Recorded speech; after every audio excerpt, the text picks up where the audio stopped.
Hey guys, tonight we begin with something gritty, grand, and absolutely unforgiving. Life in the Roman Empire. Not as a senator, not as an emperor, no golden laurel crown, no marble baths. Tonight, you're not Julius Caesar. You're just you. Dropped, unprepared, into a world of sandals, sewage, and state-sponsored crucifixion. So before you get comfortable, take a moment to like the video and subscribe. But only if you genuinely enjoy what I do here. And let me know in the comments where you're tuning in from and what time it is for you. It's always fascinating to see who's joining us from around the world. Now, dim the lights, maybe turn on a fan for that soft background hum, and let's ease into tonight's journey together. You open your eyes to the sounds of yelling, chickens, and a baby crying somewhere down the hall. Congratulations! You've just woken up in a Roman insula, the ancient version of an apartment building. Think of it as a multi-story death trap held together with dust, prayer, and very questionable architecture. You're probably living on the 3rd or 4th floor, which is bad news. The higher the floor, the poorer the tenant, and the more likely your ceiling collapses when someone spills olive oil above you. Your room is small, no bigger than a walk-in closet, with stone walls that sweat in summer and freeze in winter. There's no window, just a little hole that lets in air, smoke, and the occasional pigeon. The mattress, stuffed with straw and lice. The blanket smells like damp wool and regret. There's no furniture, no decorations, and certainly no kitchen. Cooking inside is forbidden. A small fire could ignite the whole building, and fire codes haven't been invented yet. Your only possessions are a clay cup, a worn-out tunic, and maybe a wooden comb if you're feeling fancy. There's no toilet. Not in your room, not in your building. Your chamber pot sits in the corner, silently judging you. You'll have to carry it down narrow, rickety stairs to empty it into the street gutter, hopefully without slipping and adding your body to the morning offerings. Oh, and the walls. Paper thin. You hear your neighbour praying, coughing, arguing with his wife, and, unfortunately, not arguing with his wife. If you catch my drift. The air is heavy with smoke, mildew, and the distinct perfume of unwashed humanity. Someone's already baking bread downstairs, but you're not invited. The street vendors are yelling prices for figs and fish guts. A distant centurion is barking orders at someone who's probably already bleeding. You're not even out the door yet, and you're sweating, itchy, and possibly inhaling lead dust from the plumbing. Welcome to the Roman workday. You're not an emperor. You're not a gladiator. You're just another poor soul in an overcrowded tenement, trying not to fall down the stairs or anger a city god before noon. And you've still got 23 hours to go. Now that you've survived the climb down the crooked stairs of your insula, it's time to address the second most urgent matter of the morning. Your bladder. There's no bathroom in your apartment, of course. No sink, no flush, not even a bucket with dignity. Instead, you shuffle down the street, chamber pot in one hand, modesty in the other, toward the nearest latrina, Rome's version of a public restroom, and calling it public is generous.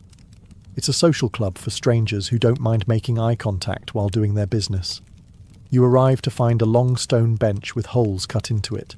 Beneath the bench, a shallow trough flows with water, just enough to carry away the collective shame of the city's lower classes. You sit if you dare, and hope the person beside you doesn't want to chat. Privacy? Not a thing. Doors? Absolutely not.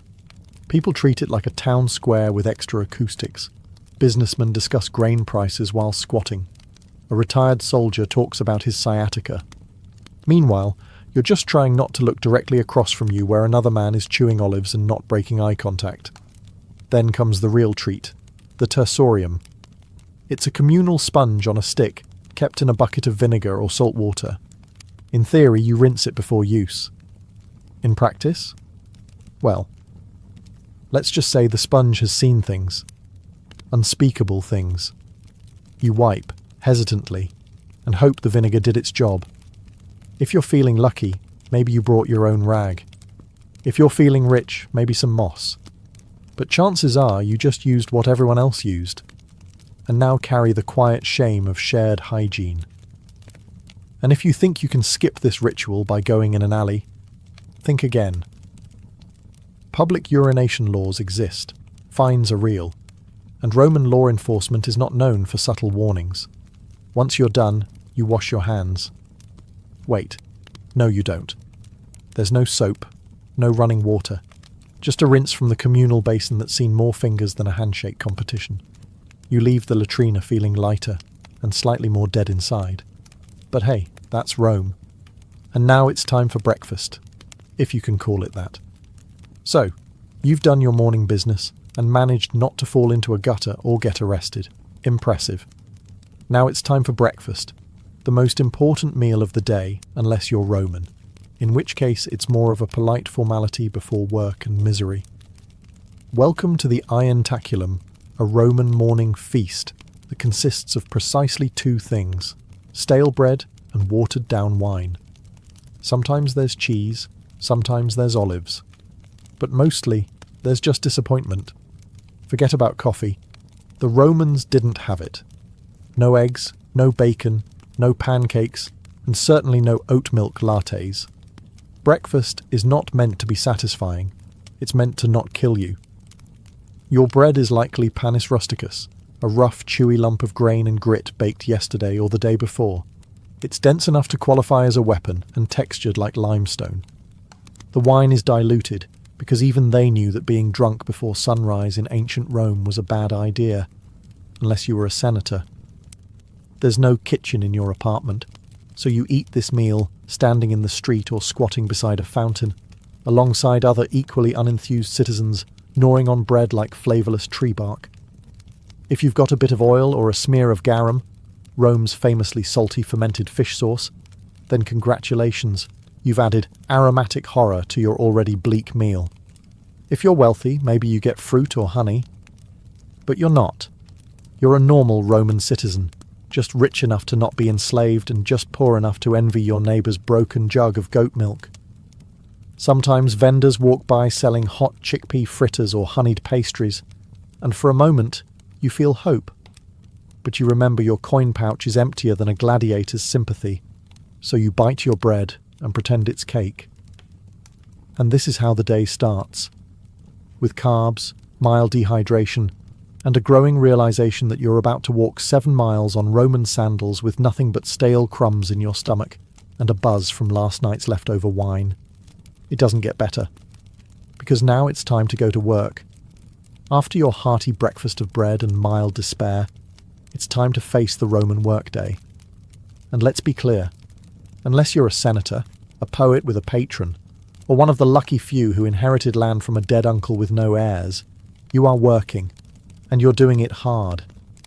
You might be a labourer, porter, potter, bricklayer, street cleaner, or if your luck's truly sour, a sewer worker.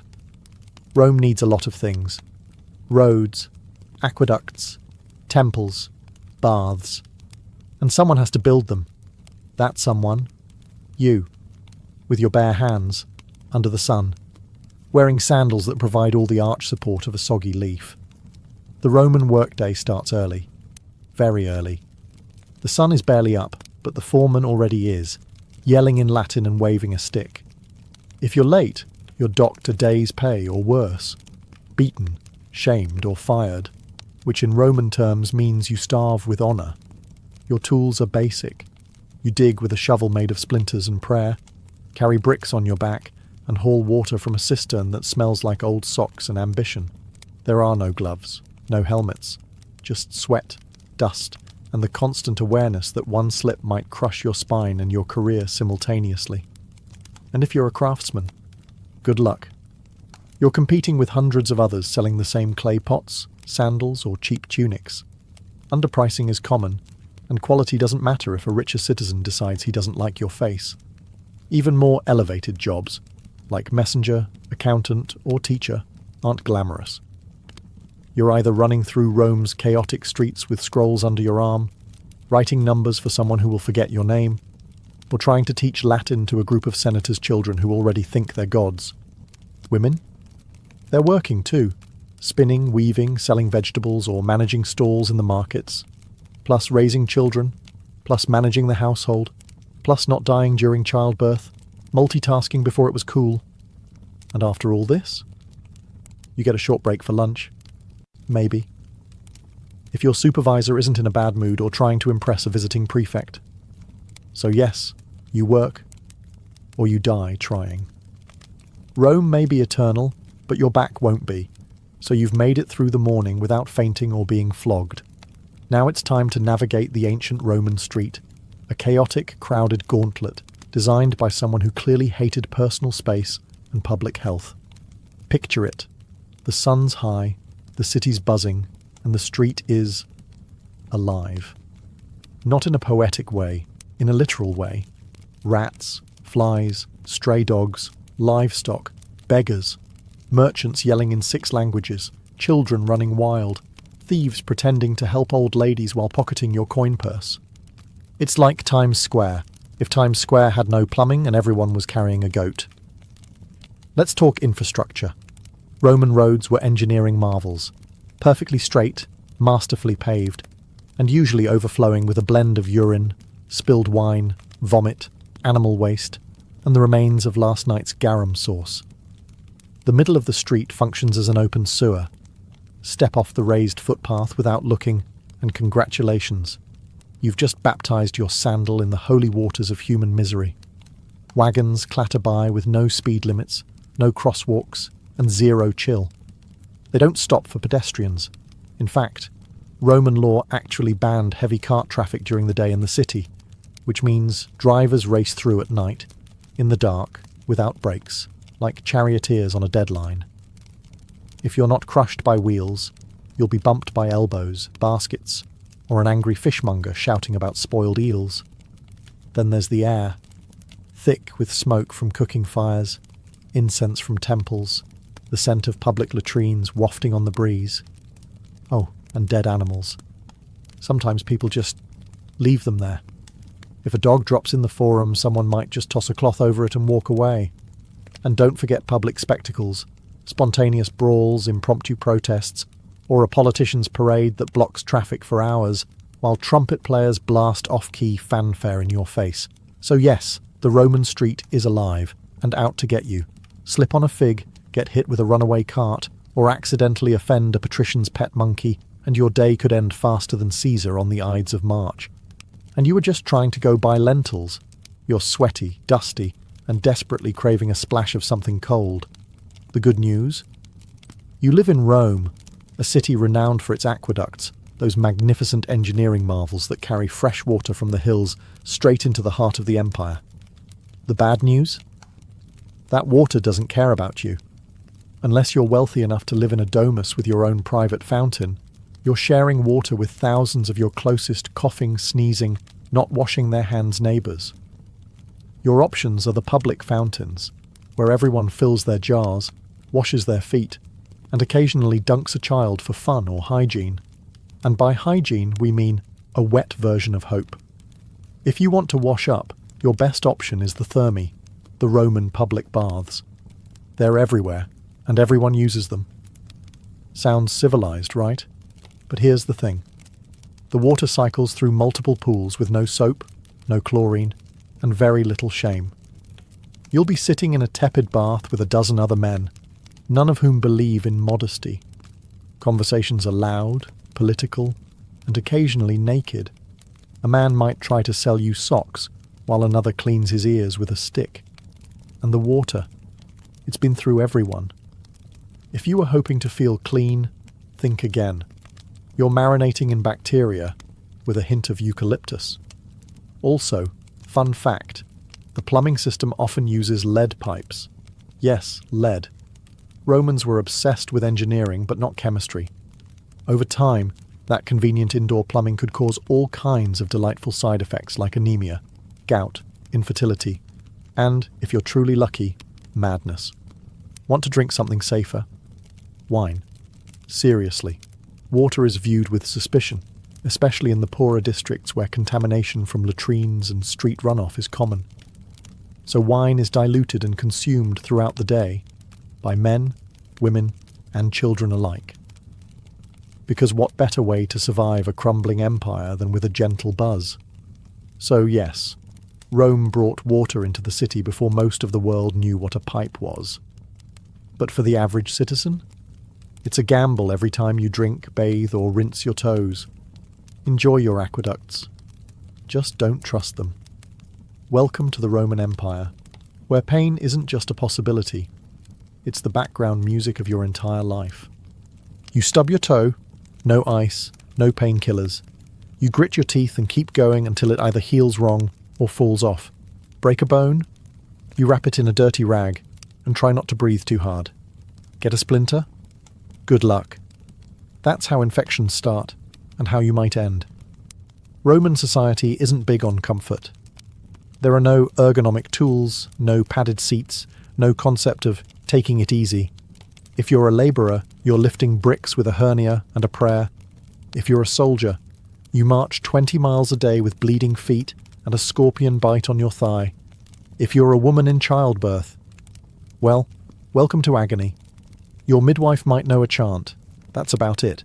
Every part of your body is one misstep away from becoming an open wound or a cautionary tale.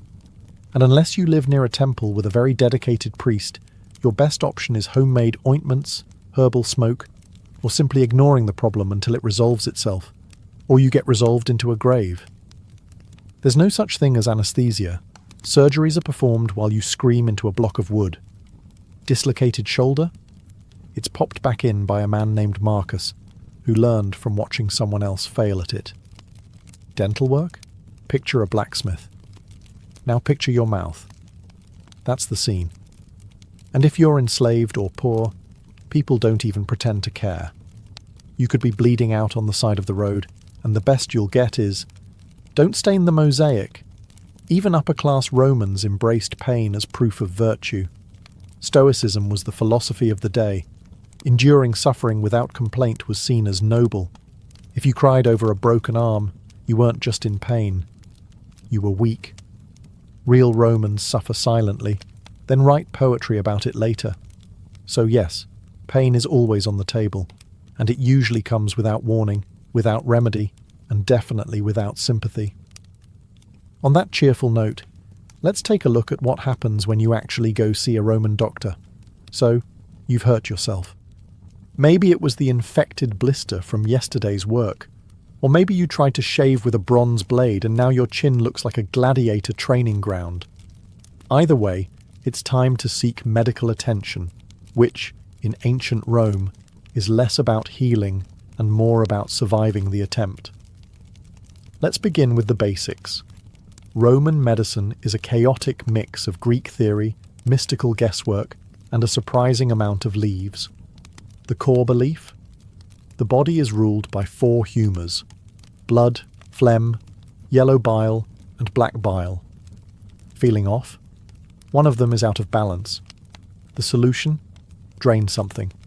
So your doctor, who may or may not also be your barber, immediately reaches for the leeches, or a knife.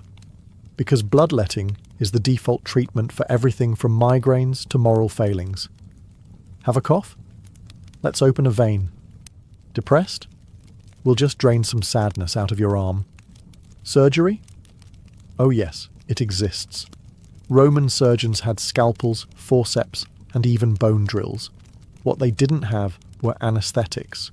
You stay conscious through the whole procedure, gripping the edge of a wooden table while a man in a dirty toga digs into your flesh with the confidence of someone who once saw a scroll about it. Antiseptics. Not really a thing. They might wash wounds with wine or vinegar, which does help, but also burns like divine punishment. Infection is a common side effect. So is death. Prescriptions vary wildly. You might be given honey, garlic, crushed beetles, or a poultice made of herbs, ash, and very specific types of animal dung. If things get worse, you're advised to sleep in a temple, pray to Asclepius, and hope divine dreams will deliver your cure. And if none of it works, well, your doctor shrugs, your family lights a candle, and your neighbours start whispering about what kind of omen your death might be. It's not that Romans didn't care about health. They just hadn't quite figured out what helped and what murdered you more efficiently. So next time you sneeze, Be grateful for modern antibiotics, and that you don't live in a world where healing often starts with blood loss. After a long day of sweating, bleeding, and dodging carts, you're starving. Time for dinner, or as the Romans called it, cena. Just don't expect anything remotely comforting. Let's start with what's not on the table. No pizza, no pasta, no tomatoes, no potatoes, no chocolate, no sugar, and absolutely no coffee. None of those things had been discovered or imported yet. This isn't Italian cuisine. This is pre-Italy edible survival. You sit down to a wooden bowl of something brown and vaguely hot. It's probably pulse, a porridge made of spelt, beans, or lentils. It tastes like wet gravel with a hint of herb. If you're lucky. If you're not lucky, it tastes like wet gravel without the herb. Protein is rare unless you caught it, trapped it, or fished it yourself. Meat is expensive, and even when you do get some, it's often off. Roman cooking didn't use refrigeration, so preservation meant heavy salting, smoking, or marinating it in garum, a fermented fish sauce that smells like dead ocean and burns your soul just thinking about it. If you're feeling festive, there might be boiled vegetables, hard cheese, or the occasional fig. Rich Romans dined on exotic dishes like roasted flamingo, stuffed dormice, or jellyfish in vinegar, delicacies that mostly scream, "Look at how rich I am and how little I care about taste buds." Your wine is watered down, always. Drinking it straight is seen as barbaric. But don't worry, the water it's mixed with is probably questionable too, so you're just choosing how fast you want to get sick. Dessert? Maybe dried fruit, maybe nuts, or maybe you're fasting because it's a feast day honouring a god who frowns on gluttony. Either way, you're not ending the night with a tiramisu. There are no napkins. You wipe your hands on a cloth shared with 10 other people, or just use your tunic and pretend it's clean. By the end of the meal, your stomach is full but uneasy, and your breath smells like garlic, wine, and slight despair. But at least you're fed. Now all you have to do is survive the Roman nightlife, and trust me, that's not a relaxing stroll. After a long day of grime, toil, and fish sauce, you might be hoping for a little leisure, something to take your mind off your crumbling apartment and the open sewer outside. Well, good news. You're in Rome, where entertainment is everywhere. Bad news? Most of it is horrifying. Let's start with the main event. The Colosseum, the crown jewel of Roman engineering, and the place where your soul quietly dies. This is where crowds gather to watch men stab each other for sport, wild animals devour criminals, and sometimes, if the emperor is feeling dramatic, reenact full naval battles with real water and real drowning. It's free to attend, which sounds generous until you realise it's free because the state wants you distracted while the Senate raises taxes and quietly annexes Armenia. You sit packed between sweaty strangers, cheering as a gladiator loses a limb. There's blood, sand, and occasional public executions with extra flair. You're clapping. You're not sure why. Feeling a little sensitive? Prefer theatre? Head to the amphitheatre for a Roman play. Maybe a tragedy written in Latin you barely understand, or a farce so bawdy the punchline involves someone pretending to defile Jupiter with a sausage. Subtlety is not the Roman strong suit. If you're feeling sporty, try the Circus Maximus. Chariot races are fast, thrilling, and regularly fatal. There are no guardrails, no helmets, and lots of shouting. Crashes are inevitable and spectacular, and the crowd loves it. They're here for the violence and the betting. Don't cheer for the wrong team unless you're ready to fight your way home. And then there's the street entertainment, fire breathers, acrobats, musicians, con artists, and the occasional philosophical rant from a barefoot man with nothing to lose. If you don't like the show, wait 5 minutes. Something else, or someone else, will start yelling. But behind all of it, there's a strange, brilliant madness. Rome didn't just distract its people. It dazzled them into forgetting how brutal daily life was. It weaponized spectacle. And if that doesn't numb you enough, there's always more wine. Now, let's take a walk through justice. Roman style. Spoiler. It's not comforting. You've survived work, dinner, and a gladiator getting impaled for applause. You might think you're safe now, that as long as you keep your head down, the law will protect you. Ah, that's adorable. In Rome, the law doesn't protect, it reminds. Reminds you that you're small, replaceable, and that mercy is a luxury reserved for statues of emperors. First off, legal status matters. If you're a citizen, you have rights, in theory. You can't be flogged in public unless someone important gets really annoyed and you get a proper trial. If you're non-citizen, justice comes in the form of a fist, a branding iron, or a swift execution outside the city gates. Slaves? They are property. If a slave murders their master, even if the master deserved it, every slave in the household might be executed, just to send a message. That message? Don't even think about it. If you're accused of a crime, don't expect a calm chat with a lawyer. Trials are public theatre. The wealthier party brings witnesses, bribes, and dramatic gestures. You bring your tunic and a sinking feeling. If you cry on cue, that might help. If you have no patrons, pray to Jupiter and hope the magistrate isn't hung over. Punishments are designed not just to hurt, but to deter. Thieves can be branded or have their hands broken. Liars might get their tongue pierced. Fraud? Public flogging or exile, if you're lucky. And if you insult the emperor, it's not jail time. It's death, usually creative. Some crimes require public punishment, ideally in front of a crowd that cheers louder than they did for the morning's beheading. Crucifixion is popular, long, slow, humiliating. It isn't reserved just for Jesus. It's the go-to for rebels, robbers, and anyone the state wants to make an example of. And remember, law enforcement isn't there to help.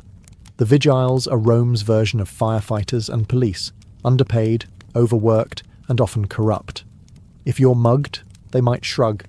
If you bribe them, they might help you mug someone else. So yes, Rome has laws, written in stone, recited in forums, but they serve power, not justice. Now let's talk about gods, because you're not just obeying men here. You're on Jupiter's turf. After surviving the streets and dodging Roman justice, you may hope to find comfort in religion. A little peace, a little personal spirituality. Nope, not here. In the Roman Empire, religion isn't a private affair. It's an institution. An ever-present cloud of incense and obligation wrapped around every waking moment of your life. You don't choose your gods, they choose you. And there are so many. There's a god for everything. Door hinges, cardia, sewers, cloacina, boundaries, terminus, and even mildew, robigus. You can't walk 5 paces without crossing a shrine. If you don't pause to bow, light a candle, or mutter a prayer, you're not just being rude, you're inviting catastrophe. Maybe not today, but eventually. And when your roof collapses, everyone will nod and say, "Ah, yes, he skipped the Saturnalia offering." Religious festivals fill the calendar, dozens per year. On those days, business stops, animals are sacrificed, and the air smells like roasting bull and wet marble. You attend out of piety, but also fear. Because if the gods aren't honoured properly, they'll retaliate, with plagues, droughts, or a really bad harvest that ruins everyone's lentil supply. Now let's talk about emperor worship. The state wants you to revere the emperor not just as a ruler, but as a living god. You're expected to offer incense at his altar, sing his praises, and never, never roll your eyes during a triumphal procession. That's treason adjacent. If you're caught not participating in public worship, say you're a little too quiet during the Vestalia, or you don't show up to toss grain into the temple flame, you could be labelled impious, atheistic, or worst of all, suspicious. Suspicion in Rome is like blood in shark-infested waters. And if you're part of a foreign cult, you'd better keep that under wraps unless it's officially approved. The state doesn't like unfamiliar gods unless they bring wine, taxes, or new soldiers. Roman religion isn't about belief. It's about ritual. You don't have to feel it. You just have to do it. Correctly. On time. And in public. And you better smile while you sacrifice that goat. Speaking of social performance, let's climb the greasy pole of Roman ambition in the next chapter. You've bowed to the gods, avoided a lawsuit, and survived a public bath without contracting something mythical. But here comes the most exhausting part of Roman life: the social hierarchy. A brutal, finely tuned machine where every word, gesture, and sandal strap placement could make or break you. Roman society is a ladder, but it's covered in oil and lined with daggers. At the top are the senators, old money, togas with purple stripes, and land ownership so vast it has its own postal code. Below them, the equestrians, the wealthy business class. Then come the plebeians like you, the struggling middle and lower classes. Below that, freedmen, slaves, foreigners, and the guy who accidentally insulted a statue of Augustus once. Want to move up? You'll need patrons, powerful individuals who protect you in exchange for lifelong loyalty, errands, favours, and the occasional vote. It's like having a boss, godfather, and landlord rolled into one charmingly condescending package. Each morning, you visit your patron's home as part of the salutatio. You wait in line with other clients, praise his haircut, maybe compliment his son's toga, then beg for a favour, usually money, food, or a recommendation. If you're lucky, he tosses you a coin and lets you carry his litter through the forum. Congratulations, you're now connected. Every move you make is watched and judged. Your clothes must be clean, not fashionable, just clean. Your speech must be proper. Your friends, carefully selected. And whatever you do, don't show ambition. That makes people nervous. If you rise too quickly, others will conspire to knock you back down, socially or literally. Networking is warfare. Gossip is currency. The wrong comment at a banquet can end your career. The right marriage can save your entire bloodline. But you better play it carefully. Love is for poets. The rest of Rome marries for alliances and estate access. And even if you climb high, don't get too comfortable. One bad harvest, one missed ritual, one jealous rival, and it's all over. You won't even hear the dagger coming. Now, the sun is setting. Surely things calm down at night, right? Not in Rome. The sun dips below the rooftops of Rome, and for a fleeting moment you think, maybe now, finally, you can rest. But nightfall in the Roman Empire isn't a time for peace. It's a shift in tone. From noisy and chaotic to dark and downright lethal. First, let's talk about lighting. There isn't any. Unless you're rich enough to burn oil lamps all night, and few are, most people rely on moonlight, memory, and blind hope to find their way through the labyrinthine alleys of the city. If you trip and fall, no one's helping. They might just take your shoes. The vigiles, Rome's official night watchmen, are supposed to patrol the streets, prevent fires, and stop crimes. In practice, they're overworked, underpaid, and often more interested in napping than heroics. Some are brave, most are bribable, and all of them are outnumbered. Criminals know this. Thieves, muggers, and the occasional bored ex-gladiator roam the shadows, looking for easy marks. If you're walking home alone, you're the easy mark.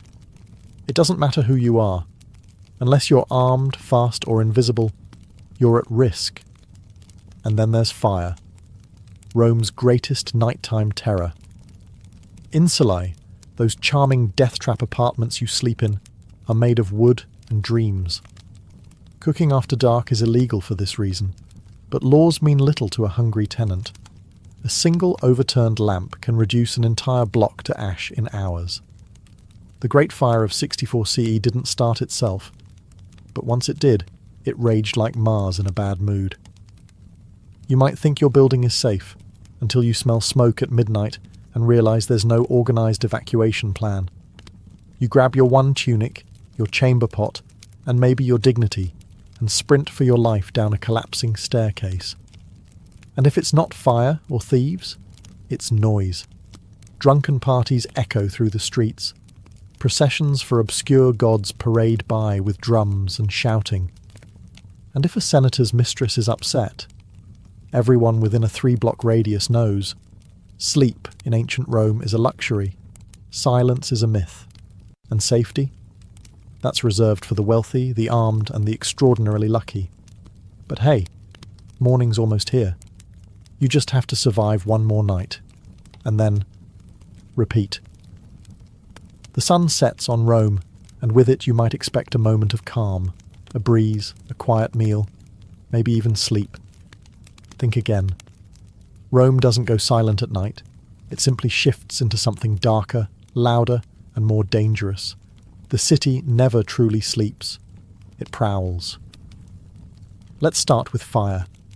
Roman buildings, especially the tall wooden insulae where the poor live, are tinderboxes waiting for a careless oil lamp or cooking fire to turn them into ash. There's no real fire department, just the vigiles, who are part firefighter, part night watch, part deeply underpaid janitor. They carry buckets and hope. If your apartment catches fire, you might be rescued, or you might become a cautionary tale in tomorrow's gossip. Then there are the thieves, cut purses and pickpockets who treat the moonlight like a hunting license. Rome's alleys are narrow and unlit. Torches are expensive. If you must walk after dark, you're doing so by feel, by instinct, and hopefully not by yourself. Don't carry anything shiny. Don't make eye contact. And whatever you do, don't get caught between two drunken gladiators arguing about someone's missing sandal. Speaking of drunk, the city's nightlife is booming. Taverns spill over with cheap wine, loud music, and men shouting bad poetry about Mars and women they'll never impress. Fights break out. Dice games end in blood. And sometimes an angry noble decides to settle a grudge by having a slave beat someone in the street. You hide in the shadows and pretend you didn't see anything. If you're a woman walking alone, good luck. Rome is not kind to unchaperoned females after dark. The streets belong to the desperate, the reckless, and the dangerously bored. Trying to sleep isn't much better.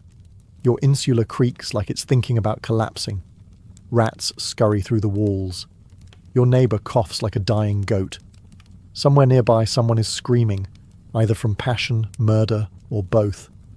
You press your face to a sweaty pillow and pray to Mercury for silence. But there is no silence in Rome. Not for you. Because in the Roman Empire, even the darkness is loud. And when dawn comes, you'll have to do it all again. You woke up in a crumbling insula, survived public toilets, chariot traffic, gladiator gore, lead poisoning, leeches, religious festivals, burning rooftops, and half-cooked lentils soaked in fermented fish sauce. You bowed to gods you don't understand, obeyed laws that don't protect you, and slept through riots, rats, and the occasional public decapitation. You're dirty, tired, possibly infected, and emotionally scarred by the communal sponge. And it's only been one day. Would you last another? Honestly, no, you wouldn't. Most modern humans, with our air conditioning, antibiotics, and 5-minute delivery windows, would crumble by lunchtime. You'd give up before the second round of garum. And yet, the Romans did it. For centuries. Because here's the maddening, magnificent thing. In the middle of all this filth, brutality, and noise, Rome worked. Somehow. They built cities, roads, aqueducts, libraries, temples, and amphitheatres. They expanded their empire across continents. They administered laws, developed philosophy, mapped the stars, performed surgeries, and invented concrete. Concrete. That stuff still holds up better than most modern buildings.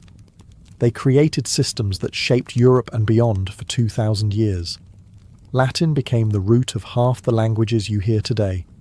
Their architecture inspired cathedrals, parliaments, and college campuses.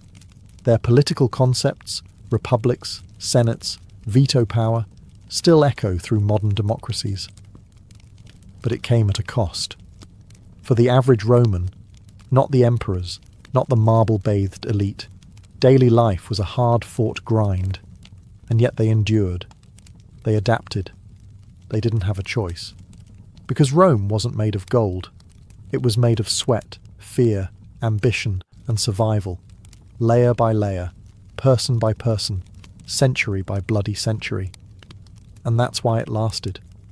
You'd be begging to go back to modern plumbing and antihistamines by mid-afternoon. You'd trade your entire denarii pouch for a hot shower and a chair with a back on it. And that's okay. You don't need to survive ancient Rome. You just need to understand it. And maybe, just maybe, appreciate that someone, somewhere, once walked those same filthy streets and helped build the empire.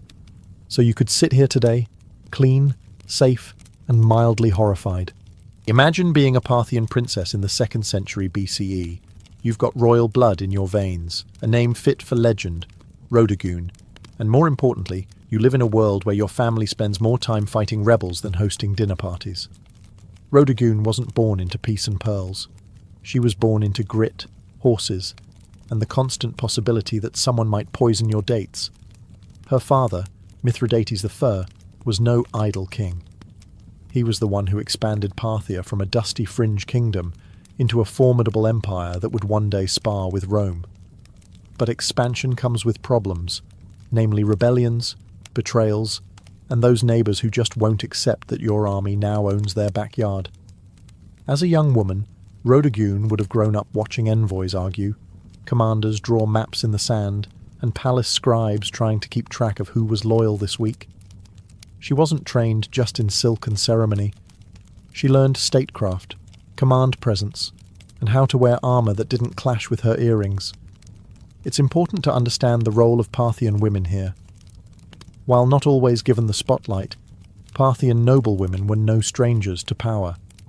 Some ruled cities, others plotted dynastic alliances, and a few, like Rhodogun, became legends not for who they married, but for who they defeated. And defeat she did, but that part comes later. At this point in her life, Rhodogun's name was already known. She was a symbol, not just of royal lineage, but of Parthian pride. She carried with her the expectation that she'd either marry a king or become one in spirit. She didn't seem content with sitting on the sidelines while cities burned or provinces rebelled. While most royal ladies were being oiled and perfumed, Rhodogun was likely brushing up on military reports and court logistics. She had no time for vanity, and as fate would have it, she would one day make a vow that involved not washing her hair until a rebellion was crushed. Spoiler alert, it took a while, but before we get to that dusty crown moment, we need to understand what kind of rebellion dares provoke a princess who would rather lead troops than wear gold. The Parthian Empire, grand as it appeared on a map, was more duct tape than marble. Stretching from the Persian Gulf to the edges of Mesopotamia and beyond, it was stitched together by marriages, oaths, and the occasional sword pressed firmly against someone's neck. So when a rebellion flared up in the western provinces, likely in Media or Babylonia, it wasn't exactly surprising.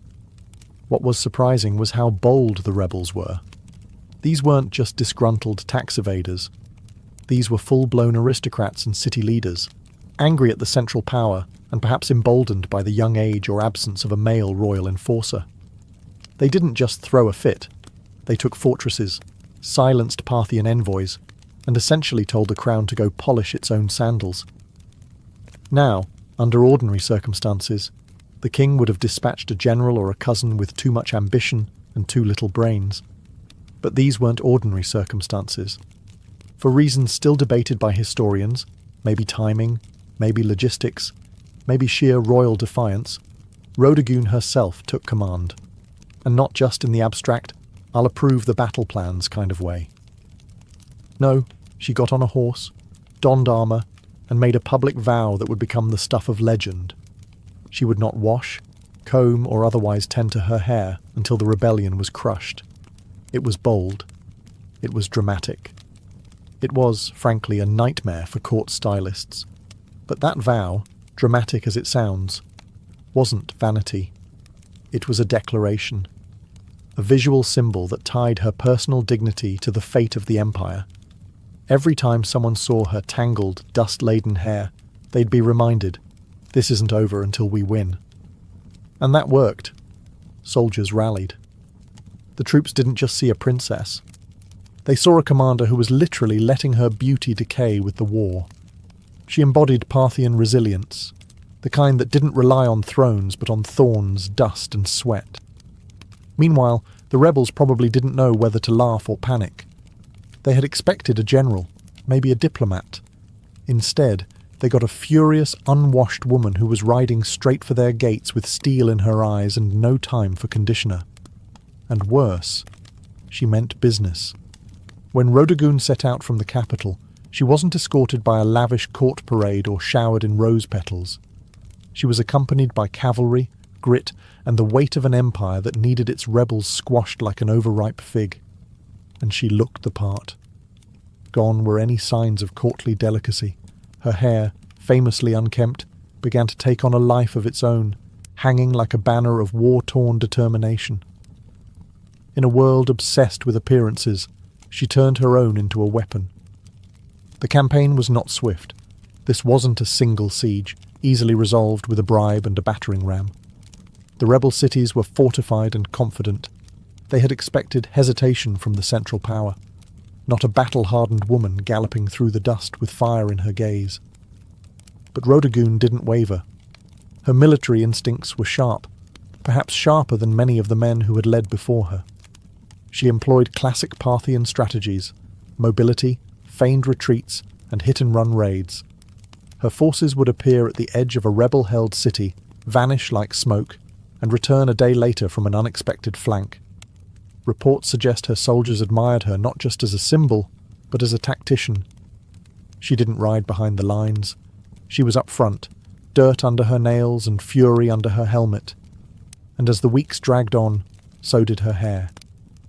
It's said that by the third month, the strands had begun to knot into ropes, full of dust and sweat, and the whispers of battlefield prayers. But that only made her more terrifying to her enemies, and more revered by her men. Rebels called her the Witch Queen, not because she practiced magic, but because no noblewoman should still be fighting in the field and refusing a bath. Surely, they reasoned, something unnatural was at work. But there was nothing magical about it, just sheer, unrelenting discipline.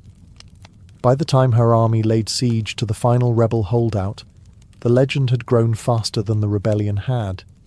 In taverns and tents alike, soldiers joked that the enemy wasn't afraid of Parthian swords. They were afraid Rhodogun would never wash again. And truth be told, they weren't entirely wrong.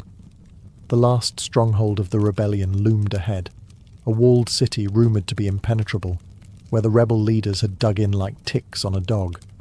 Supplies had been hoarded, archers lined the parapets, and the gates had been reinforced with the kind of smug confidence only traitors possess. They believed they could outlast Rhodogun. Big mistake. By now her appearance was legend. Word had spread not just through the empire, but into enemy territory. The woman who won't wash, they whispered, has arrived. Some said her hair had turned to iron. Others claimed she hadn't slept in weeks. The myths piled up like siege ladders. But Rhodogun was no myth. She was real, and she had tactics. Instead of launching a reckless assault, she opted for a slow, punishing siege, cut off trade routes, intercept messengers, poison wells. The rebels had braced for a battle of swords. Instead, they got starvation. She weaponized time itself, letting her enemies rot from the inside out. And all the while, she camped outside the city with her soldiers, just another commander beneath the canvas tents. She shared their meals, gritty bread and lukewarm wine. She inspected their armour. She led patrols. And she still, despite every opportunity, refused to so much as touch a comb. For her soldiers, the vow had become sacred. No one dared suggest she break it, even in jest.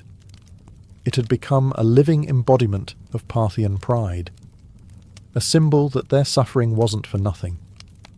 Every tangled strand was a reminder. We are still in this fight. Inside the rebel city, morale crumbled.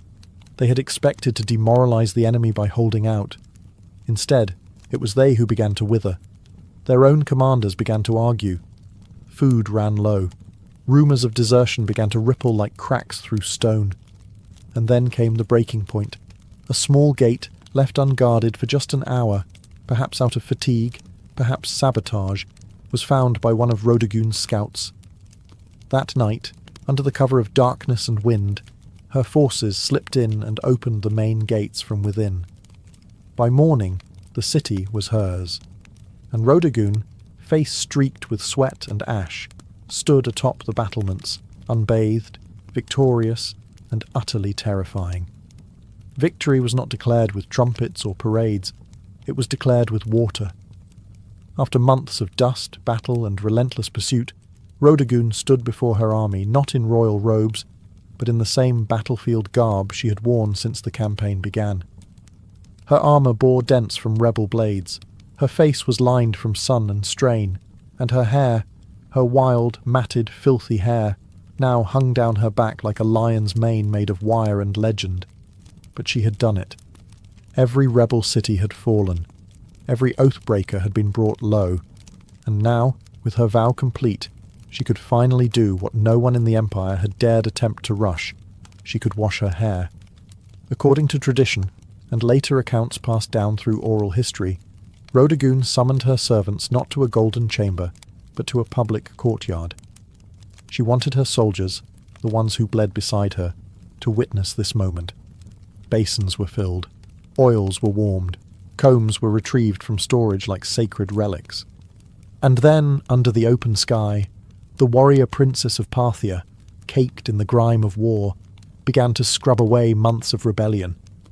It was symbolic. Every tangle undone was another city reclaimed. Every rinse of water over her scalp washed away defiance, soaked into the earth as if the land itself had been restored. Some say she wept. Others say she laughed. But what no one disputed was the silence among the troops as they watched. Hardened men, scarred and sunburned, stood like statues as Rodagun emerged from her ritual transformed. No crown was placed on her head. She didn't need one. The dust had become her diadem. The act of not washing had become more powerful than any jewel. And in that moment, Parthia didn't just have a princess. It had a symbol. She could have returned to court in triumph, let the scribes compose flattering odes, allowed nobles to fall over themselves in praise. But she didn't rush back to luxury. She stayed with her troops a while longer. She dined with them. She listened to them. She knew that her legend had just begun, but she didn't want it forged in gold. She wanted it forged in memory. After the hair washing that became an event for the ages, Rodagun could have ridden straight to the capital with fanfare, banners, and enough propaganda to last a century. But she didn't. Instead, she took the long route back, deliberately visiting the cities she had reclaimed one by one, walking their streets, inspecting their defences, and ensuring no embers of rebellion still glowed beneath the ashes. This wasn't mere ceremony. It was strategy. Rodagun knew the danger of victory, how quickly it can melt into complacency. Empires don't fall from defeat alone. They fall from forgetting why they fought in the first place. She wanted the rebels and loyalists alike to understand that Parthian strength wasn't just cavalry and coin. It was embodied in her very presence, a woman who chose hardship over comfort and earned loyalty by example, not decree. And loyalty she received. Everywhere she went, people gathered not to gawk at royalty, but to stare in awe at her. Not polished, not perfumed, but real. She didn't bring fear. She brought accountability. She asked for reports, heard complaints, paid for supplies out of her own war coffers. She rewarded cities that had stayed loyal and offered clemency, carefully, cautiously, to those who repented. By the time she reached the royal court, her return had already become a legend. Scribes rushed to record her tale. Artists argued over how to capture her, wild-haired and battle-worn or radiant and reborn. Ministers whispered about the implications. A woman commanding armies, keeping oaths, and now standing at the heart of Parthian power with the loyalty of half the provinces in her hand. And here was the dilemma. What do you do with a princess who is more popular than most kings? Some urged she be married off, as if that would contain her influence. Others wanted her placed in charge of border defences permanently. But Rhodogun didn't seem concerned with titles or politics. She had proven what she needed to. The battlefield had been her throne, the dust, her crown, and her name, already etched in the hearts of soldiers and citizens alike, needed no royal inscription to endure. She didn't need a coronation. She had already been crowned, not with gold, but with history. In the months following her campaign, Rhodogun didn't seek the limelight, but it followed her anyway. She became a subject of poetry, sculpture, gossip, and awe, not because she demanded it, but because she had earned it. Every soldier who'd fought under her command returned with a tale, and every tale made her larger, more enduring, more untouchable. Yet in the palace halls of Parthia, where politics slithered like snakes behind silk curtains, her silence was unnerving. She didn't boast, she didn't lobby, she didn't ask for titles or lands.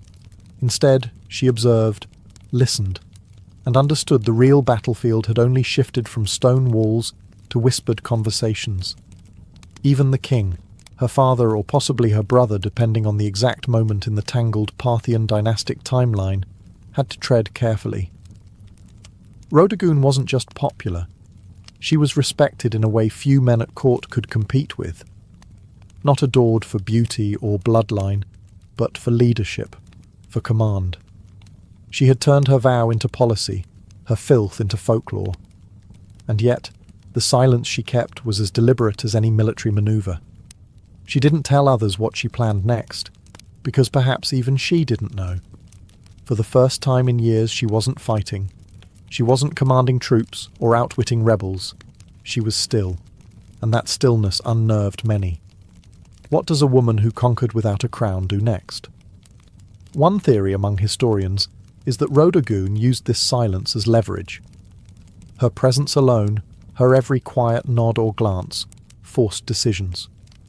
Officials hesitated to propose bad policy for fear she'd frown. Generals delayed campaigns, hoping she might weigh in. Her silence wasn't passive. It was a tool. She had discovered that not speaking could be more powerful than speaking.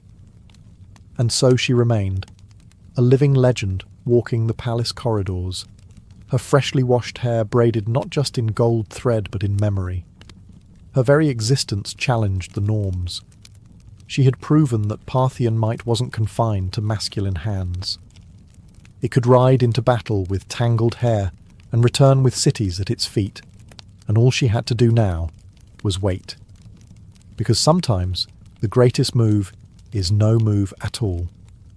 As the years passed, Rhodogun's name slowly faded from the formal records. Parthian scribes, more eager to elevate kings and dynasties than unruly warrior princesses, began to downplay her campaign. The silence she once used as a weapon now became the excuse for erasure. No grand mausoleum was raised in her name. No epic poem commissioned by the state bore her face on golden scrolls. But that's the thing about true legend. It doesn't need permission to survive. In the outposts where her army had marched, in the villages she spared, her name remained a whispered spell. Mothers told stories of her to their daughters, not as a fairy tale, but as a warning to any man who underestimated a woman with a mission. Soldiers recited her tactics as if they were sacred text. And rebels, well, even decades later, they still spoke of her as if she might ride again from the dust, with hair flying like war banners. There's something profoundly unsettling about someone who breaks every rule of their time and still wins. Rhodogun wasn't content to be decoration in a court. She didn't play the flute, paint birds, or practice the refined art of being quietly ignored. She burned through her time like a comet, and then vanished just as quickly. Historians have debated what became of her. Some believe she retired from public life, choosing peace over politics. Others think she remained an advisor in the shadows, shaping Parthian strategy from behind the veil of anonymity. A few romantics claim she rode out one final time to settle a border dispute and disappeared into legend. Never confirmed, never denied. But what's certain is this: her legacy endured where it mattered most, in the people. She may not have worn the crown, but she ruled in ways no diadem ever could. She redefined what loyalty meant. She showed that a vow, even one as strange as refusing to comb your hair, could be as binding as a royal decree, and far more inspiring. And though history books may offer her only a footnote, the dust of Parthia still remembers her, because you don't need a marble statue to be eternal. You just need to keep your vow and win. Centuries after her death, Rodogun's story remains a paradox, well known in whispers, yet elusive in ink. No towering statue bears her likeness, no royal tomb sings her praises in carved stone. But in the collective memory of those who admire rebellion, endurance and principled ferocity, she is immortal. Not in the way kings are remembered, but in the way forces of nature are. She didn't need to conquer foreign lands or sign monumental treaties. What she conquered was expectation. In a world where women were told to wait behind curtains while men spilled blood in their name, Rodogun tore the curtain down and marched out barefoot, helmet in hand. She didn't ask for command. She took it. And the empire didn't collapse. It followed. More importantly, she taught her people a lesson that no decree could enforce. That loyalty doesn't come from fear. It comes from seeing your leader suffer beside you. From watching them choose discipline over comfort. From watching them keep a vow longer than anyone thought possible. She wasn't perfect. No legend is. But her story endures precisely because it wasn't polished or clean. It was tangled, muddy, honest, like her hair on that final day of victory. In that filth was dignity. In that vow was a vision of leadership stronger than any title. When her soldiers looked at her, they didn't see a princess. They saw someone who believed in the fight more than her own vanity. And that's the part history couldn't quite erase. Even now, long after Parthia has crumbled and its cities turned to sand, her name returns in moments of resistance. Artists revive her. Writers search for her footprints. A vow not to wash until victory. It sounds absurd to some, but to those who've had to claw their way through injustice, it makes perfect sense. Rodogun was never about glamour. She was about grit. And in the end, it was the dust that crowned her, not gold. Dust. The same substance emperors try to escape in death, yet the very thing she wore like a badge of honour. She was forgotten by kings, ignored by chroniclers, but remembered by the dust. And that's where legends truly live, not in stone, but in soil. Before empires clashed and blood soaked the sand, before kings trembled at her name, Tomyris was simply a daughter of the wind, born to the raw, open steppe. The land she came from was not gilded in marble or echoing with philosophy. It was brutal, free, and endlessly vast. This was the world of the Massagetae, fierce nomadic horse archers who rode like spirits of the plains, their lives shaped by survival, honour, and war. We know little of Tomyris's childhood, but we can imagine the rhythm of it. She would have learned to ride before she could run, to shoot before she could speak in full sentences. Among the Massagetae, girls were not caged in tents or veiled by silence. They trained beside the boys, rode with the warriors, and grew up with iron in their blood. To lead, one had to bleed. And Tomyris, even as a young woman, bled for her people. Her tribe worshipped the sun and sky, lived off their herds, and buried their dead with weapons, ready for battle in the afterlife. They had no cities, no golden temples, but they had pride. And when enemies approached, they met them not with prayers, but with arrows. Tomyris likely came to power after the death of her husband, who may have ruled the tribe before her. But what's certain is that when the moment came, she didn't inherit leadership. She seized it. In a time when most women were considered property, Tomyris commanded an army. She negotiated with kings. She dared to speak as an equal. And if they didn't listen, she made them. She was more than a queen. She was Shahmat, the steppes' checkmate, a war chief in bronze and leather who would soon face the greatest empire on earth. But power, especially for a woman, never comes without consequence. As Tomyris began to solidify her rule, whispers grew louder. Across the mountains to the south, a king was watching. His name was Cyrus the Great, and he wanted more. The stage was set. The steppe wind howled. And Tomyris, daughter of warriors, would soon ride into legend. While Tomyris reigned over the open steppes, far to the south, a different kind of power was rising. Structured, imperial, relentless.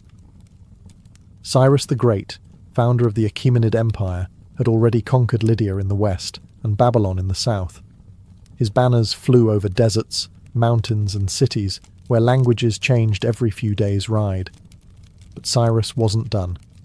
He was a builder of empires, and every builder eventually eyes the horizon. To Cyrus, the Massagetae were a threat wrapped in opportunity.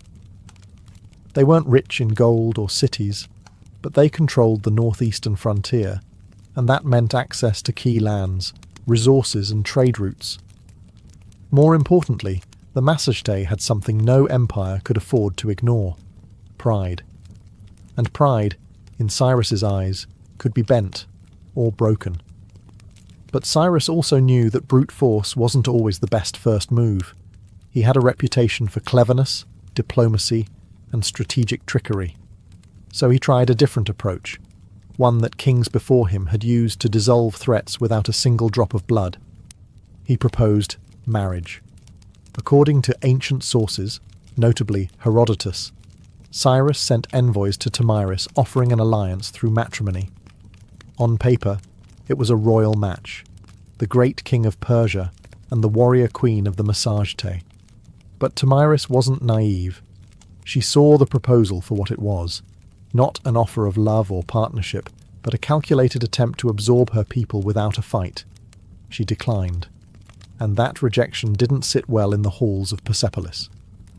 With the diplomatic games over, Cyrus shifted to his favourite language: war. He ordered his army to cross the Araxes River, the natural barrier that separated Persia from the land of the Massagetae. He was going to take what Tomyris refused to give. But Tomyris was already preparing.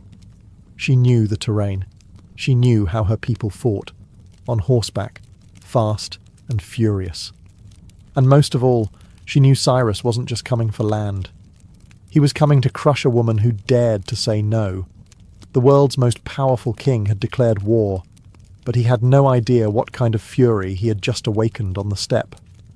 Cyrus the Great, master strategist and seasoned conqueror, believed he could outwit Tomyris. He had faced kings, crushed cities, and subdued nations. To him, the Massagetae were little more than wild nomads with fast horses and no cities to defend. He didn't realize he was stepping into the path of someone just as cunning and far more furious. Tomyris had warned him. After rejecting his marriage offer, she sent a clear message: cross the Araxes River, and you will regret it.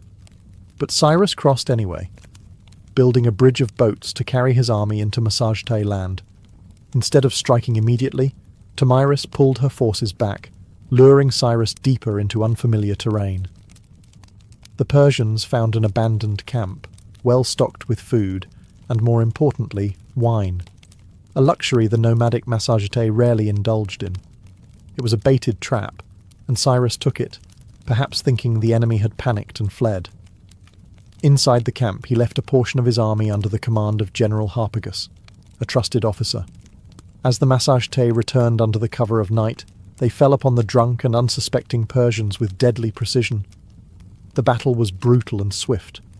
Among the dead was Spargapises, Tomyris' son and a Massagetae commander. Accounts differ on what happened next. Some say Spargapises was taken alive and, realizing his capture, begged for death and took his own life. Others claim he was killed in the fighting, but all agree. When news reached Tomyris, something inside her shattered, and then turned to steel. Her grief was volcanic, but her rage, that became legendary. She sent another message to Cyrus. This one wasn't a warning, it was a vow. You may be a glutton for blood, she said, but I swear, I will give you your fill." She promised to make the ground run red with Persian blood, and her vengeance would not be quiet. Cyrus had taken her son. He had violated her land.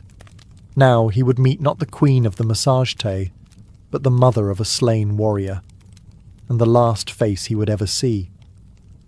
The next battle would not be a skirmish. It would be an execution. The sun rose over the plains like a blade, sharp and blinding. Tomyris stood at the head of her army, no longer just a queen, but a storm given form. Her warriors, hardened by the nomadic life, painted their faces with ash and rage. This wasn't about politics anymore. This was about blood. Cyrus, for all his might, had underestimated the Massage-Tay.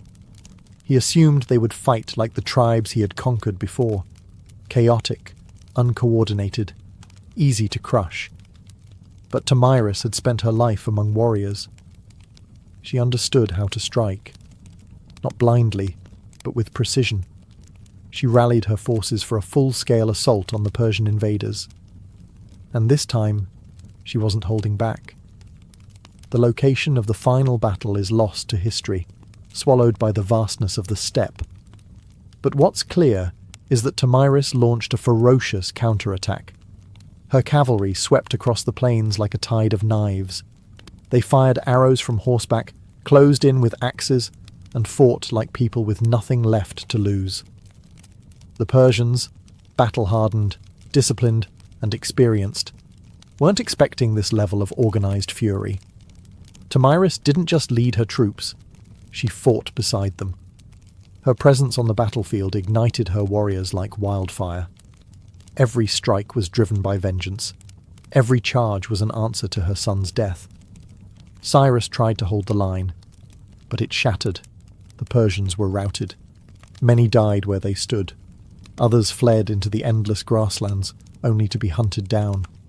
And Cyrus the Great, the man who had conquered Babylon, Lydia, and nearly the known world, fell in the chaos.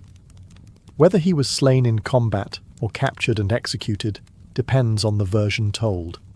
But either way, he died on Tomyris's terms. What came next is infamous. According to Herodotus, Tomyris found Cyrus's body on the battlefield, ordered his head severed, and then, in a final act of symbolic revenge, submerged it in a wineskin filled with human blood. "Drink your fill," she said, "of the blood you thirsted for." Was it historical fact or poetic embellishment? Maybe both. But it didn't matter. The message was eternal. Tomyris was not to be conquered. When the dust settled and the grass drank deep the blood of empire, Tomyris stood victorious. A warrior queen who had done what no king or army before her could. She brought Cyrus the Great to his end. News of the defeat sent shockwaves across the ancient world. The mighty Achaemenid Empire, thought to be unstoppable, had been humiliated by a woman from the steppes. The Persians did their best to downplay the loss, but the death of their founder couldn't be ignored. Cyrus's body was eventually returned and buried with honour in the royal tomb at Pasargadae. Yet the stain of his final defeat would linger like a wound on the empire's legacy. For Tomyris and the Massage-Tay, however, the victory was more than revenge. It was a declaration. They had defended their sovereignty not just with weapons, but with dignity.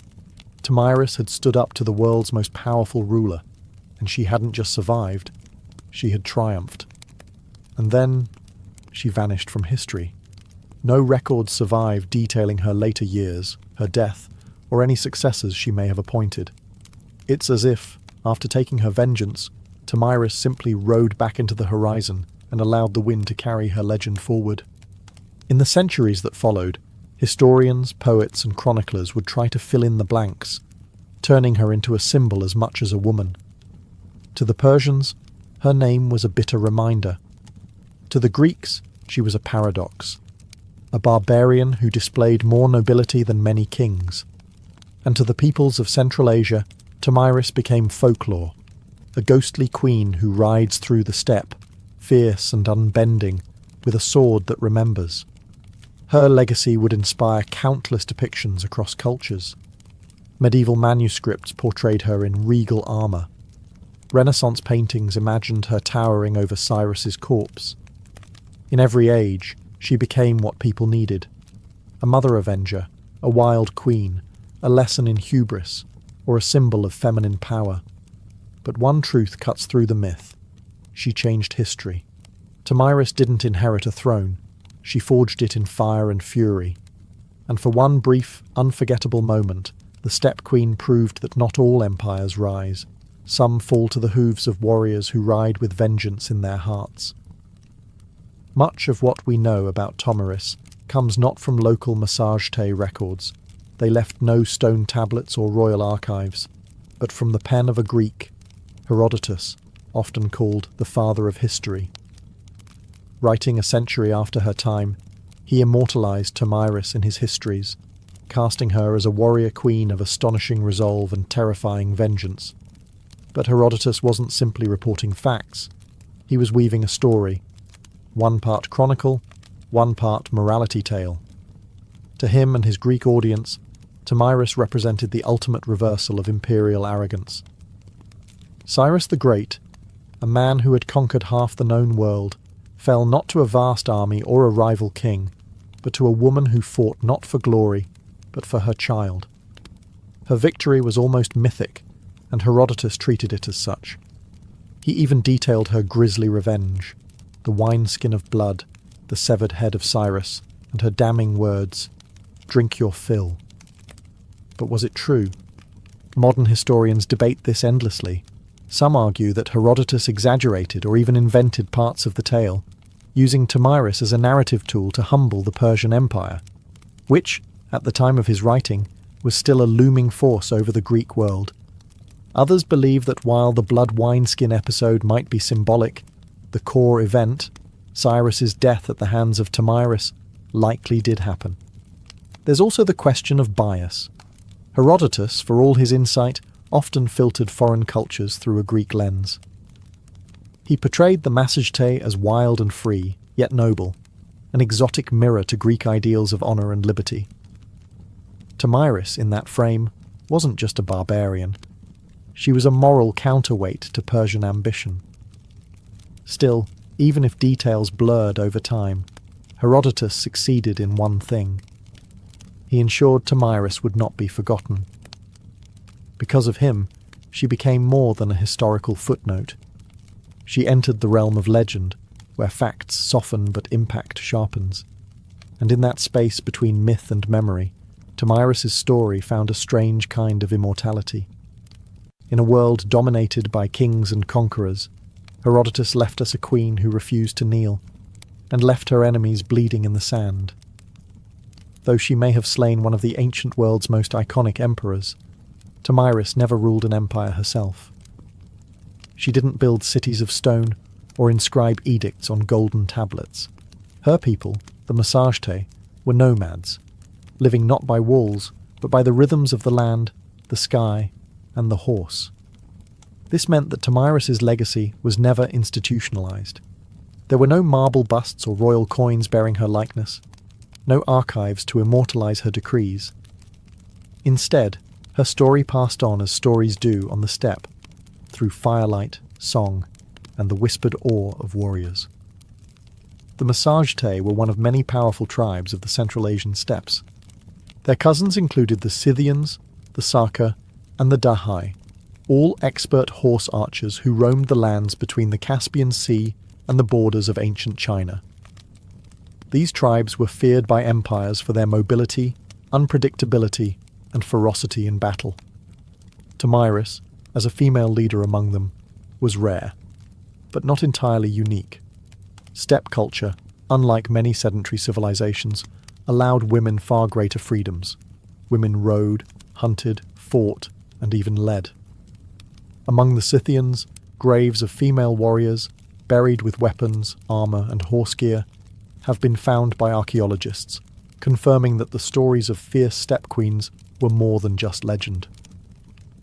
Tomyris stood at the pinnacle of that tradition. Her power didn't come from inheritance or religion.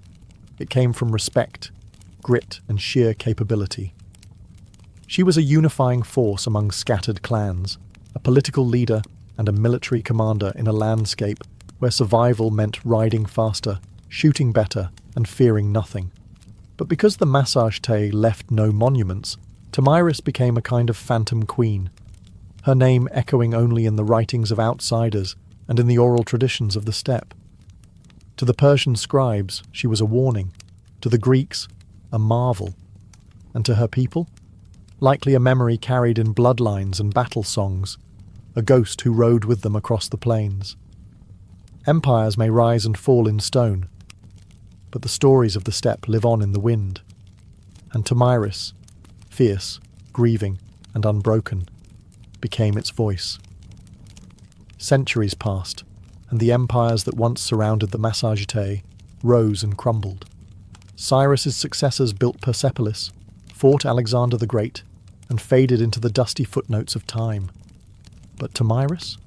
Her legend endured, not in the palaces of kings, but in the hearts of those who refused to bow. Across Central Asia, she became more than a queen. She became a symbol of female strength, of resistance, of the untamed spirit of the steppe.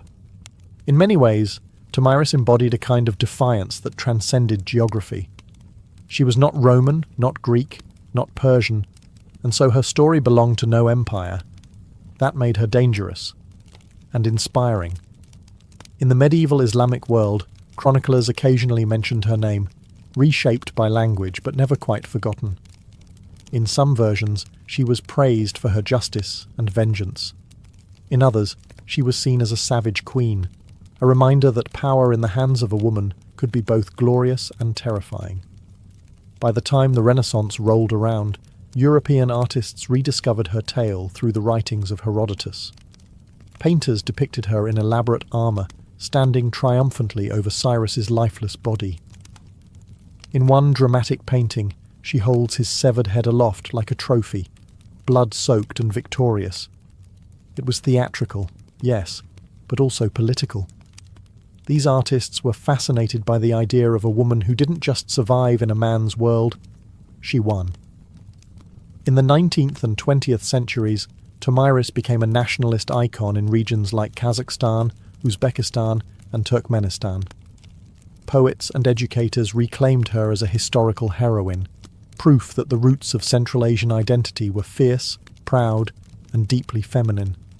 Her name appeared in textbooks, statues, and even military ceremonies.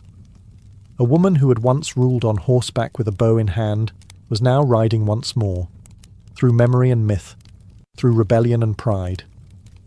In a world that still wrestles with the idea of powerful women, Tomyris remains a challenge. She wasn't perfect, saintly, or tame. She was decisive, brutal when necessary, compassionate only to those who deserved it. She was resistance in human form, and the blood of empire on her hands was a crown she wore without apology. History tends to favour the builders of monuments, the writers of laws, the kings who carve their names into stone. Tomyris did none of these.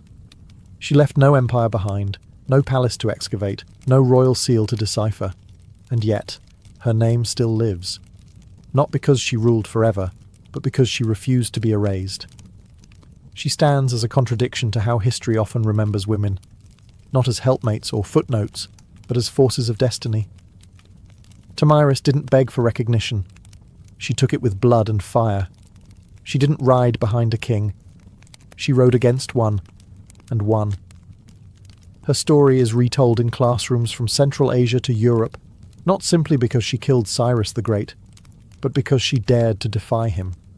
She wasn't defending an empire. She was defending freedom, a freedom that rode on the backs of horses, that hunted with hawks, that slept under the stars. A freedom that could not be neatly drawn on a map. Today, her statues rise from Kazakhstan's capital cities, and her face adorns coins and textbooks. To modern Central Asians, she is a mother of nations, a link to a pre-Islamic, pre-Soviet, proudly nomadic past, a reminder that their identity wasn't born in submission, but in the cry of battle and the gallop of horses. In a world still divided by power, by gender, by memory, Tomyris is a beacon, not just because she killed a great king, but because she taught us something even greater. That dignity is not given, it is seized. That sometimes leadership looks like a mother grieving her son and refusing to let the killer walk away. We often wonder why some names survive while others vanish. Tomyris survived because she was unforgettable, because in a time when women were expected to disappear into the tents of men, she rose, blade in hand, fury in heart, and carved her story into the flesh of history. Empires fall, statues crumble, but legends ride, and somewhere, in the whispering winds of the steppe, a queen still gallops, unbroken, undefeated, and utterly unforgettable. In ancient Egypt, beekeeping wasn't a hobby, it was a state-sponsored science with divine approval. Long before modern apiaries, Egyptians had already developed an organised mobile system for managing bees and extracting honey. By 2400 BCE, beekeeping was depicted in detail on the walls of tombs in the sun-drenched necropolises of Saqqara. It wasn't just about harvesting honey, it was a sacred practice embedded in agriculture, medicine, religion, and even the afterlife. The Egyptians used horizontal clay tube hives, typically stacked in rows and laid on their sides. These were nothing like modern wooden boxes. They looked more like terracotta drain pipes, and they were carefully designed to be relocated seasonally. As the Nile's floodwaters receded and flowers bloomed along its banks, hives were moved up and down the river to follow the nectar flow. This transhumance method was incredibly advanced for its time, almost like ancient GPS for bees. Beekeepers used clay or stone pipes to blow smoke into the hives, calming the bees before honey extraction. Without protective suits, these keepers had to rely on careful timing, experience, and a fair bit of courage. Honeycombs were removed gently, and the honey was collected not just for food, but for medicine, mummification, and sacred rites. Honey was considered a gift from the gods, a divine substance associated with Ra, the sun god. According to Egyptian myth, bees were born from the tears of Ra as they fell to earth. This wasn't poetic fluff. It shaped how the Egyptians treated bees, as messengers between the mortal world and the divine. Honey was used in temple offerings, funerary rituals, and even as a currency in trade. It also had a prominent role in medicine. Ancient papyri list honey as a key ingredient in over 500 remedies, mixed with herbs, wine, or milk to treat wounds, infections, and gastrointestinal issues. Its antibacterial properties were known, even if the science wasn't. Beeswax, too, was harvested and used in cosmetics, embalming, and even in writing tablets. It had value beyond the hive, becoming part of daily life for scribes, priests, and healers alike. In Egypt, the hive wasn't just a source of sweetness, it was a symbol of balance, healing, and celestial order, carefully cultivated under the watchful eyes of both humans and gods. While Egypt gave beekeeping structure and sanctity, ancient Mesopotamia gave it something equally vital: laws. The cradle of civilization didn't just master irrigation, writing, and city building, they also knew the value of honey and the importance of protecting its production.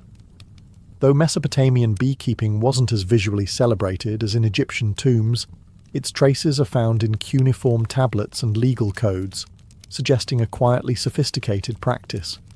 References to bees and honey appear as early as the Sumerian period. In Akkadian and Babylonian texts, there are mentions of ninsur, meaning bee gardens or apiaries. These spaces were often attached to temple grounds or royal estates, suggesting honey production was an elite-controlled resource. Honey and beeswax were used in religious offerings, medicine, food, and trade. And losing a hive could be a serious economic blow. The most telling piece of evidence comes from the Code of Hammurabi, dating to around 1754 BCE. While most of the code is famously devoted to issues like theft, injury, and agriculture, a few lines directly address bee disputes. If someone allowed their bees to swarm into another man's field, and the bees caused damage, they were liable. If honey was stolen, restitution had to be made, sometimes in the form of silver or replacement jars. In a world where almost everything was counted in grain, the fact that honey warranted its own legal protection speaks volumes. Mesopotamians also understood bees as more than just insects. Some texts describe them as divine messengers, even linking them to Ninurta, the god of agriculture and war. Beeswax, in particular, was valued for sealing documents and creating ritual figurines.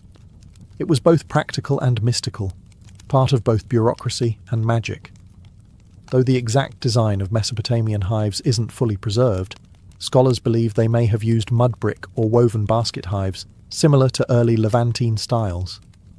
These would have been kept in shaded gardens or rooftops, protected from the harsh summer heat. Mesopotamian beekeeping was less about worship and more about structure, regulating resources, ensuring fairness, and maintaining the economic balance of a society where even a bee sting might end in litigation. Here, the hive was not just a biological wonder. It was a microcosm of order, law, and the civilizing impulse itself. In the rugged highlands of Anatolia, long before the Greeks took center stage, the Hittites were quietly mastering the art of beekeeping, and they weren't treating it like a backyard hobby. To the Hittites, bees were sacred agents of purity, messengers between realms, and essential to both agriculture and the spiritual health of the kingdom. Unlike Egypt and Mesopotamia, where beekeeping was a blend of science and economics, the Hittites took a more ritualistic approach. In religious texts from the 14th and 13th centuries BCE, bees are mentioned not just as producers of honey, but as active participants in purification rites. One famous Hittite ritual text describes a ceremony in which a bee is summoned to go and remove the evil, the impurity, and the wrath of the gods. The bee is then released, not killed, a rare show of mercy in ancient rites, suggesting a deep reverence for the insect. The Hittites valued honey for its taste and its sacred utility. It was used in libations, sacrificial offerings, and anointing rituals, often combined with wine, milk, or grain. Honey wasn't just consumed, it was poured, burned, and blessed. It served as a medium between human intention and divine reception. In terms of practice, evidence suggests the Hittites used clay or woven hives, likely stored in protected enclosures near temples or royal estates. Though the archaeological record is sparse, parallels with neighbouring Levantine and Syrian traditions hint at portable tube-like hives, possibly made from straw and mud, stacked and managed much like those in Egypt. Beekeepers in the Hittite world likely operated under temple control, their work deeply embedded in seasonal festivals and state rituals. Honey was not a mere commodity. It was a tool of diplomacy, healing, and spiritual cleansing. The bee, small and unassuming, held symbolic weight that far exceeded its size. The Hittites also contributed a vital piece to the global understanding of bees. They recognized bee migration. Some surviving texts describe the seasonal behaviors of swarms, linking blooming patterns with honey flow, an insight that shows how closely they observed their environment.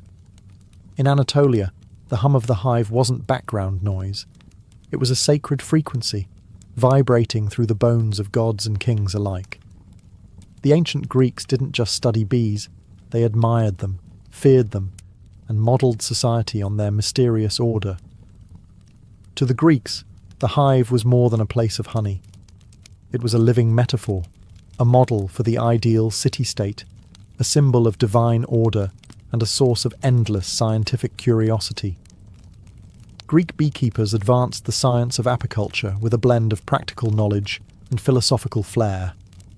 Unlike earlier civilizations that used stationary clay hives, the Greeks developed movable terracotta hives with removable lids and sections. These allowed easier access to the honeycomb without destroying the colony, an early step towards sustainable harvesting. They also mastered the art of smoke control. Using ceramic bellows and clay smokers, they would puff smoke into the hive entrance, sedating the bees before honey extraction. This innovation not only reduced stings, but also preserved the hive's structure, allowing for multiple harvests per season. One of the most influential minds in Greek history, Aristotle, studied bees in extraordinary detail.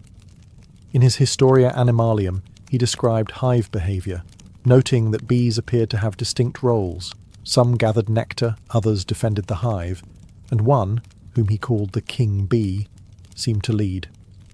Although he got the gender wrong, Aristotle's observations laid the groundwork for centuries of bee research. Honey held a revered place in Greek culture. It sweetened wine, preserved fruits, and flavoured cakes. It was also used as a base for medicinal salves, especially in wound care, and was seen as a divine gift. The Greeks believed that ambrosia, the food of the gods, was a mixture of honey and wine. The bee itself had mythological significance. It was associated with Artemis, goddess of wild things, and Demeter, goddess of the harvest. Priestesses of Artemis were even called Melissae, the Greek word for bees. The idea of the bee as a sacred feminine force carried deep symbolic power. For the Greeks, the hive was both scientific marvel and spiritual emblem, a reminder that even the smallest creatures move with purpose, discipline, and grace. In studying bees, they believed they were studying the very laws of nature, and perhaps of the gods themselves. If the Greeks studied bees with wonder, the Romans managed them with ambition. Beekeeping in the Roman Empire wasn't just a cottage industry. It was scaled to match the needs of a civilization that stretched across continents. From the vineyards of Gaul to the hills of Hispania, Rome turned the humble hive into an empire-wide enterprise. The Romans inherited much of their apicultural knowledge from the Greeks and Etruscans, but they expanded it into a formalized agricultural science. Writers like Varro and Columella recorded detailed instructions for building hives, harvesting honey, and relocating colonies. Their treatises describe beekeeping with a startling modernity, including observations on swarm behavior, seasonal cycles, and pest control. Roman hives came in many forms: hollow logs, cork bark containers, clay tubes, and even woven baskets sealed with dung or mud. Flexibility was key. In colder climates, more insulation was needed. In warmer provinces, ventilation was critical. These innovations allowed Rome's beekeepers to adapt the craft across vastly different regions of the empire. To calm bees, Romans employed clay pots filled with smouldering herbs like thyme or oregano. The smoke soothed the hive, and perhaps added a subtle flavour to the honey. Harvesting was done with iron knives, and wax was separated by melting and straining, later used in candles, writing tablets, cosmetics, and even waterproofing ships. Honey wasn't just food, it was everywhere. It was added to wine to make mulsum, used in baking, in sauces for meat and fish, and even as an early energy source for athletes and soldiers. Roman physicians, following Hippocratic traditions, prescribed honey for sore throats, wounds, fevers, and digestive problems. Its antibacterial properties were well known and well used. But perhaps the most Roman thing about their beekeeping was organisation. Large villas often had dedicated honey farms, run by enslaved labour under the supervision of estate managers. Production was recorded in ledgers, and surplus honey was sold in markets or exported to distant provinces. Bees were viewed not just as insects, but as productive citizens of the Roman economy. To the Romans, a well-run hive mirrored a well-run household, ordered, obedient, and endlessly fruitful. While ancient civilizations cultivated bees for honey and wax, many also saw the hive as a doorway to the divine. Across Egypt, Greece, Mesopotamia, and beyond, bees weren't just insects. They were spiritual beings, buzzing between worlds, delivering messages from gods, and offering sacred gifts like honey that bridged the natural and supernatural realms. In Egypt, bees were directly tied to divine creation. As mentioned earlier, mythology claimed that Ra, the sun god, shed tears that turned into bees upon touching the earth. Honey was used in temple offerings to please deities and accompany the dead into the afterlife. The bee also became a royal symbol. Pharaohs of Lower Egypt bore the title, he of the sedge and the bee, connecting their authority to the cosmic harmony of the hive. in Greece, the bee held powerful feminine symbolism. The priestesses of Demeter and Artemis, goddesses of fertility and wilderness, were called melissae, or bees. These women were considered channels between the divine and mortal realms. The Oracle of Delphi, one of the most important religious centres in the ancient world, was believed by some to have originally been presided over by bee priestesses. Even the famed Pythia, the Delphic prophetess, was sometimes called the Delphic bee. The hive itself was often seen as a microcosm of perfect order, disciplined, selfless, and productive. Philosophers and mystics compared bee society to ideal human society: cooperative, industrious, and reverent. The Stoics admired bees for their instinctive sense of duty. Early Christians would later adopt the bee as a symbol of chastity and resurrection, noting how bees create but do not lust. In the magical traditions of Mesopotamia, bees were invoked in ritual purification. In some Hittite ceremonies, a live bee was released after absorbing the impurities of the community, literally carrying sin away on its tiny wings. Honey and wax were burned in sacred fires, used in crafting protective amulets, and embedded in magical texts for blessings and healing. The bee was more than a metaphor. It was a bridge. A creature that lived in nature's hidden spaces, made golden food without killing, and stung only in defense. To ancient peoples, bees weren't just miraculous, they were mystical.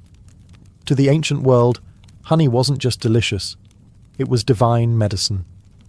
Long before bacteria were discovered, people instinctively knew that honey could clean wounds, soothe coughs, and preserve the body. It wasn't magic, though it often felt like it.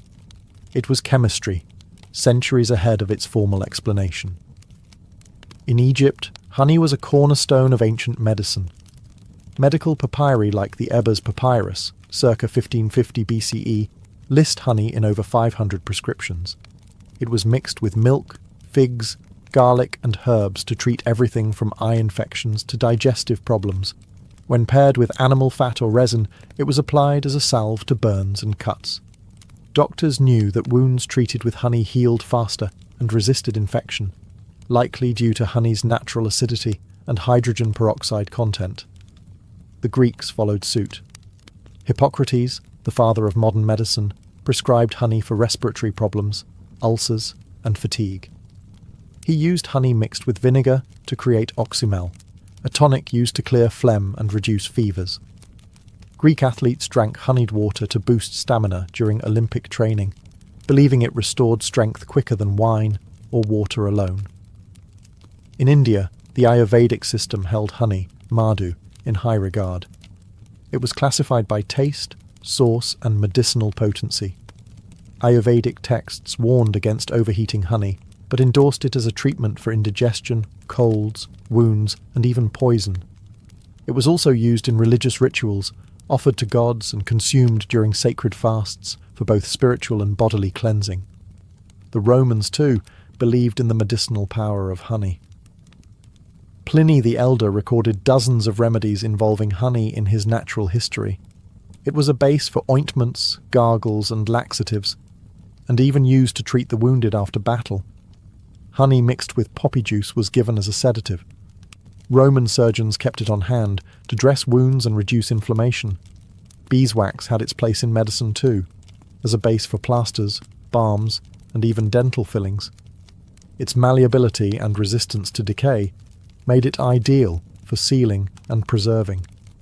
In short, honey in the ancient world wasn't just sweet, it was life-saving. It healed the sick, preserved the dead, and symbolized purity. It was the pharmacy of the gods, delivered by the wings of bees. Ancient beekeepers were more than farmers. They were innovators, engineers, and keen observers of nature. Across civilizations, they developed specialized tools and methods that allowed them to manage bee colonies effectively, harvest honey sustainably, and even protect themselves from the bees' defensive stings. One of the most important innovations was the design of the hive itself. The Egyptians popularized the use of horizontal cylindrical clay hives essentially large terracotta tubes stacked in rows. These hives were durable, portable, and mimicked natural cavities where bees thrived. Similarly, the Greeks and Romans used terracotta and woven basket hives, some with removable lids to allow access to honeycombs without destroying the colony. The ability to inspect and harvest without killing the bees was revolutionary, paving the way for modern sustainable apiculture. To safely extract honey, ancient beekeepers employed smoke to calm the bees. The Greeks invented clay smokers and bellows, designed to direct smoke into the hive's entrance. The smoke masked alarm pheromones released by guard bees, reducing their aggression. Romans refined this by burning fragrant herbs such as thyme or oregano, which soothed the bees and possibly imparted subtle flavours to the honey. Harvesting tools varied. Wooden or bronze knives were used to slice combs carefully. Sometimes, honeycombs were pressed to extract liquid honey, and wax was melted and filtered for later use. Beekeepers often wore minimal protection, relying on experience and careful technique to avoid stings. Suits and gloves were millennia away. Ancient texts reveal that beekeepers also observed bee behavior meticulously. They understood swarm cycles, seasonal patterns, and the importance of moving hives to optimize nectar collection. Some cultures practiced transhumance, relocating hives to follow flowering plants' bloom, similar to modern migratory beekeeping. Additionally, honey storage was a crucial aspect of ancient beekeeping. Egyptians used sealed ceramic jars to store honey, protecting it from moisture and spoilage. Honey's remarkable shelf life was well known, sometimes lasting centuries sealed within tombs. Even the relationship between humans and bees was carefully managed. Rituals were performed to appease bee spirits or gods, ensuring cooperation and avoiding misfortune. This spiritual care was as vital as the physical tools in maintaining a productive hive. In all, ancient beekeeping was a blend of craftsmanship, natural science, and reverence. The tools and techniques they developed set foundations that still influence modern apiculture. The ancient practice of beekeeping laid the groundwork for a relationship between humans and bees that continues to this day. Far from a simple agricultural activity, early beekeeping was an art and science that influenced medicine, religion, economy, and ecology across civilizations, shaping the way we understand nature and sustainability. From the Nile Valley to the hills of Anatolia, from the temples of Greece to the farms of Rome, ancient beekeepers honed methods to protect and sustain their colonies. Their innovations in hive design, smoke use, and seasonal management allowed for sustainable honey harvests, a practice crucial for both survival and trade. The respect they showed for the bees' life cycles helped foster a model of harmony between humans and nature. Their understanding of honey as a medicine informed the early pharmacopoeias of Egypt, India, and Rome, influencing healing practices that persist in traditional medicine worldwide. Honey's antibacterial and preservative properties became the foundation for wound care and remedies, while beeswax shaped early technologies in cosmetics, art, and construction. The symbolic and spiritual meanings attributed to bees and honey in ancient cultures also endure. Religious rituals honoring bees and honey continue in various traditions, reflecting humanity's ongoing fascination with the hive as a metaphor for order, cooperation, and divine blessing. The idea of bees as messengers between worlds or symbols of resurrection permeates art, literature, and folklore across centuries. Moreover, the ancient practice of migratory beekeeping, moving hives to follow floral blooms, is echoed in modern commercial apiculture, essential for crop pollination and global food production. The innovations of ancient beekeepers helped set the stage for today's awareness of bees as vital pollinators and the environmental challenges they face. Despite technological advances, the core relationship remains unchanged. Humans depend on bees for food, medicine, and ecosystem health, and bees, in turn, have shaped human culture, economy, and spirituality since the dawn of civilization. The legacy of ancient beekeeping is a testament to human ingenuity, respect for nature, and the enduring power of collaboration, both within the hive and between species. It reminds us that even the smallest creatures can inspire science, faith, and survival.